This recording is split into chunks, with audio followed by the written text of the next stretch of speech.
എന്താണ് oil filter? ഒരു വാഹനത്തിന്റെ എഞ്ചിന് ഏറ്റവും അത്യാവശ്യമായൊരു ഘടകമാണ് ഓയിൽ ഫിൽട്ടർ. എഞ്ചിൻ പ്രവർത്തിക്കുമ്പോൾ ഓയിൽ അതിന്റെ വിവിധ ഭാഗങ്ങളിലൂടെ സഞ്ചരിച്ച് ലൂബ്രിക്കേഷൻ, തണുപ്പിക്കൽ, ക്ലീനിംഗ് തുടങ്ങിയ കാര്യങ്ങൾ ചെയ്യുന്നു. എന്നാൽ എഞ്ചിൻ ദീർഘകാലം ഉപയോഗിക്കുമ്പോൾ ഓയിലിൽ പൊടി, ലോഹപ്പൊടി, കാർബൺ കണികകൾ, സ്ലഡ്ജ് തുടങ്ങിയ അഴുക്കുകൾ കലരാൻ സാധ്യതയുണ്ട്. ഈ അഴുക്കുകൾ നീക്കം ചെയ്യാതെ ഓയിൽ എഞ്ചിനിലേക്ക് തിരികെ എത്തിയാൽ ഘർഷണം വർദ്ധിക്കുകയും ഭാഗങ്ങൾ വേഗത്തിൽ നശിക്കുകയും ചെയ്യും. ഇത് എഞ്ചിൻ ഓവർഹീറ്റിംഗിനും കാര്യക്ഷമത കുറയാനും ചിലപ്പോൾ എഞ്ചിൻ ജാമാവാനും കാരണമാകും. ഈ പ്രശ്നങ്ങളെല്ലാം ഒഴിവാക്കാൻ സഹായിക്കുന്ന ഒരു പ്രതിരോധമാണ് ഓയിൽ ഫിൽട്ടർ. ഓയിൽ എഞ്ചിനിലൂടെ ഒഴുകുന്ന സമയത്ത് ഫിൽറ്ററിലുള്ള നേർത്ത വലക്കണ്ണികൾ, ഫൈൻ മെഷ് ഫിൽട്ടർ മീഡിയ ഈ അഴുക്കുകളെ പിടിച്ചു നിർത്തുന്നു.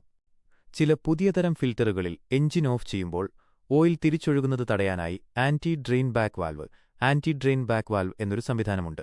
കൂടാതെ ഫിൽറ്റർ ബ്ലോക്കായാലും ഓയിൽ സുഗമമായി ഒഴുകാൻ സഹായിക്കുന്ന ഒരു ബൈപ്പാസ് വാൽവ് ഉള്ള ഫിൽറ്ററുകളുമുണ്ട്. ഇത് എഞ്ചിന് കേടുപാടുകൾ സംഭവിക്കുന്നത് തടയുന്നു. ഓയിൽ ഫിൽറ്ററുകളുടെ പരിപാലനം വളരെ പ്രധാനപ്പെട്ടതാണ്.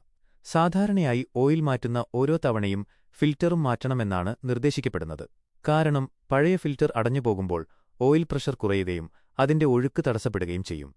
ചുരുക്കത്തിൽ ഓയിൽ ഫിൽറ്റർ ഒരു എഞ്ചിന്റെ ഹൃദയത്തിന്റെ കാവൽക്കാരൻ പോലെയാണ്. ഇത് ഓയിൽ ശുദ്ധമായി സൂക്ഷിച്ച് എഞ്ചിന്റെ ആയുസ്സ് വർദ്ധിപ്പിക്കുകയും മികച്ച പ്രകടനം ഉറപ്പുവരുത്തുകയും ചെയ്യുന്നു.